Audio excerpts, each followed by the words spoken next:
Counting সেন্টারে যেতে অভিষেকের উদ্দেশ্যে চোর চোর স্লোগান। অভিষেক বন্দ্যোপাধ্যায়কে গণনা কেন্দ্র থেকে বেরিয়ে যেতে নির্দেশ দিল কমিশন।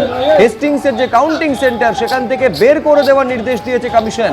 মূল যেটা বক্তব্য কমিশনের, যে প্রার্থী নন তাও কিভাবে কাউন্টিং সেন্টারে অভিষেক বন্দ্যোপাধ্যায়, অবিলম্বে অভিষেক বন্দ্যোপাধ্যায়কে বের করতে নির্দেশ দিয়েছে কমিশন।